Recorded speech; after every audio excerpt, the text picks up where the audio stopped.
granniopteryx, granniopteryx. She knows the truth, she's linking every link. Hello, so this is a message underneath a video I made. It was the video I made about the dirty Christmas cards, and several people commented that the Christmas cards mocking Christmas would never have been displayed by Sainsbury's if they had mocked Ramadan, for instance. And I suppose, inspired by that, John wrote in this comment. "Evening, Gran," he said. Now, just a minute. I have an idea. I think that John is in some way physically impaired. I think he might have sight problems, but I'm not entirely sure. I do know he has some sort of impairment, so moving around a bus might not be that easy for him anyway, but yeah. "Evening, Gran," it says. "Time for a bus-related rant concerning all the things you've discussed in this video." That is the dirty Christmas cards video.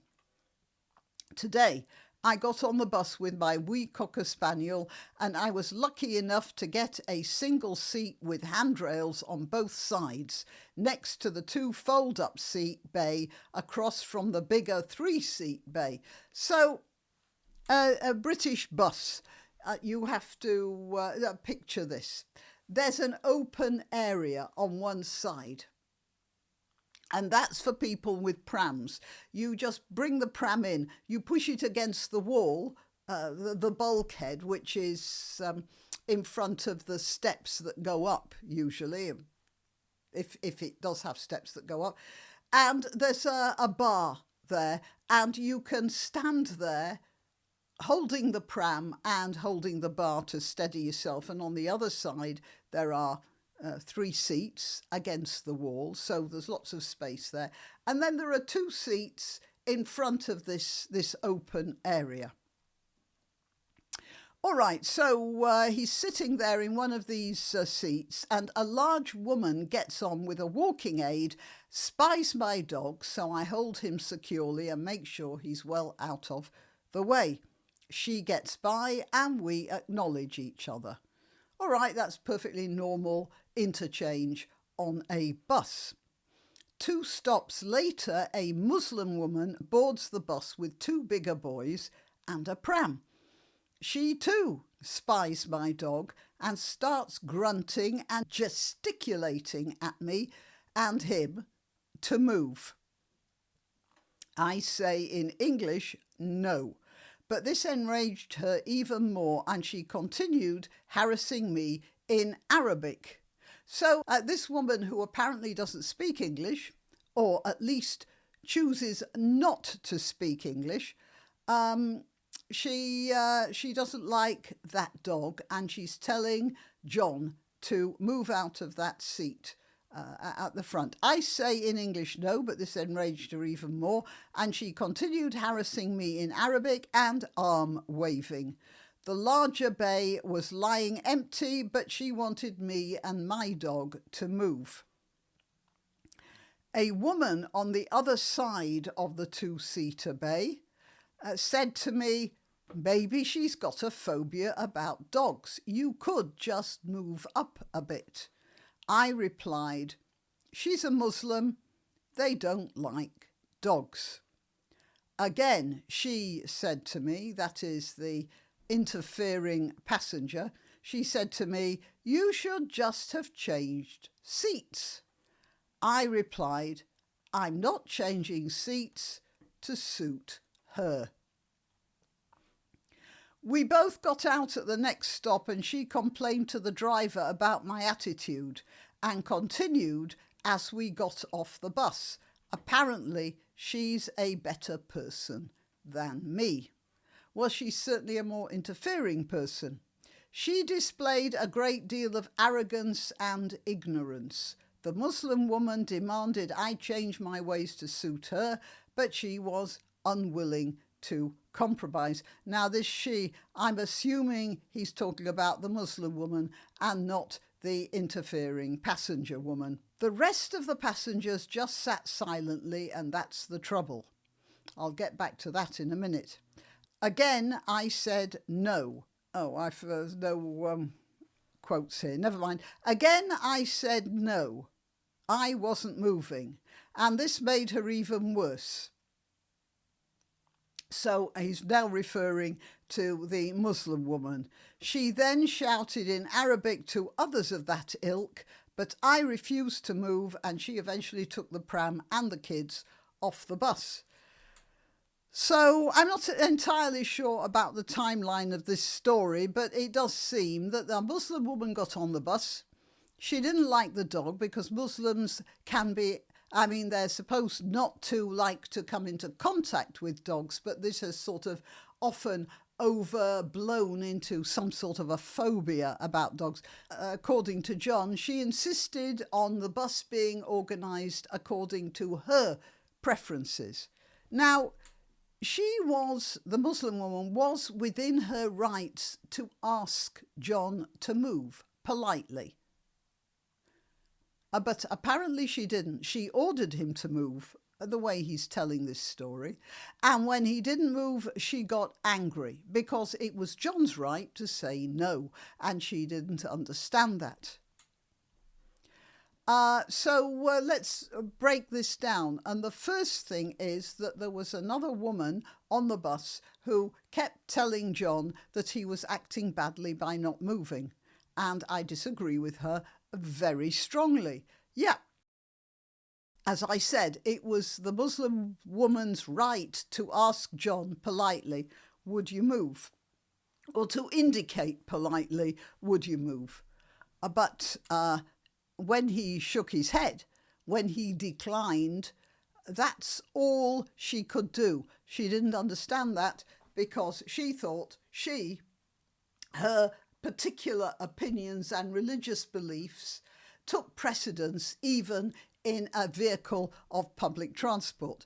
That's the first thing. And she got off the bus because she didn't want to be contaminated by the dog, one supposes. And that was the end of it. The other woman then carried on telling John he was a bad person. I don't think he was. I think John was absolutely right to stand his ground. Now, this is what really interests me.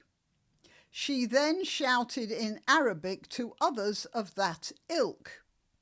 So there were other Muslim people on the bus, and they didn't come to her help, did they? They knew that that Muslim woman was acting badly and embarrassing them. He says here, the rest of the passengers just sat silently, and that's the trouble. Well, that includes the Muslim passengers. So, you see, that does offer some hope, some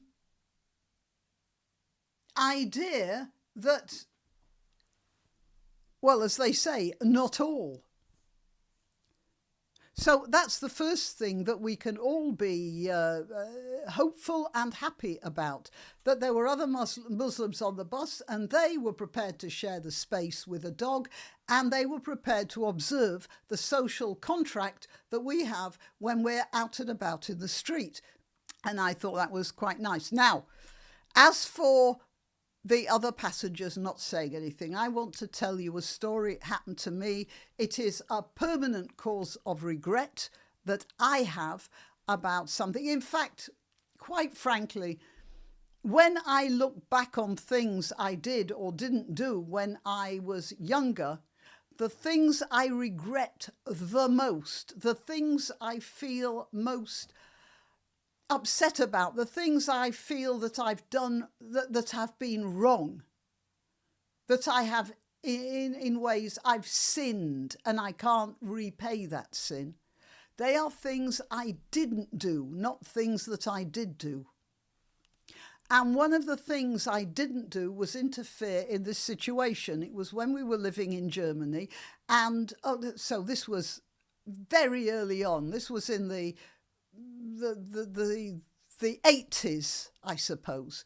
And there was a bus full of people, and there was a young woman sitting in one seat about 5 or 6 rows in front of me, so not right near me.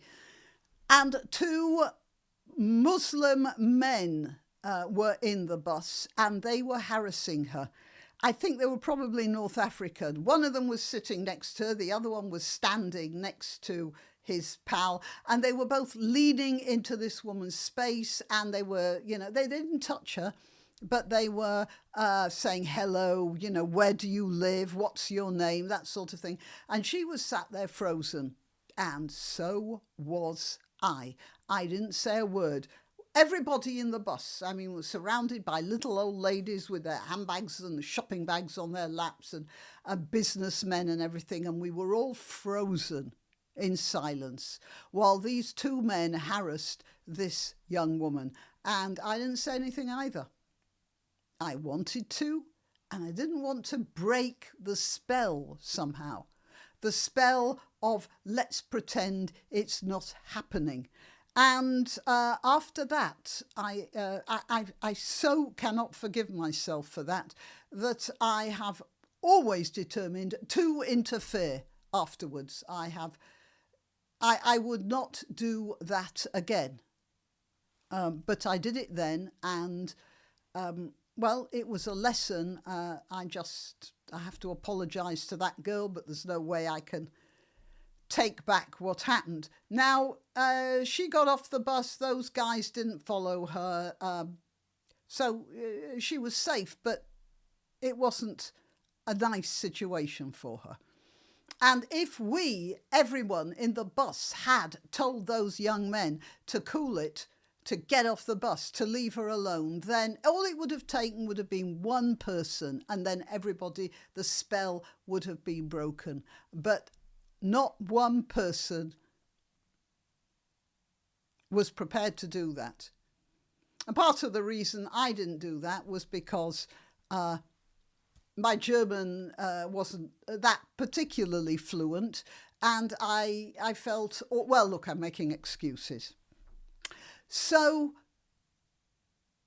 the reason nobody intervened in this was probably the same reason that nobody intervened on that German bus. But I do hope that other people would have learnt the lesson I learnt when that was going on, and next time may speak up. At least that's my hope, because it did teach me that lesson. Okay, that's it. The problem is that Islam is at the moment on a roll because people aren't prepared to push back. John did. He got flack from this other woman who obviously thought she was being more, spiritually pure by telling him off for his attitude. And she is one of the dangerous ones, I'd say, in our society. And more of the people who were sitting quiet, including the other Muslims on the bus, will have to learn to come forward and say, no, this isn't on. This is this country. It's a country where people like dogs, and you've just got to learn to live with it or buy yourself a car. All right, till next time. You can help my channel by subscribing and clicking the notification bell. That's quite important. And by sharing if you're so inclined. Links to my other channels and to donation methods are in the description.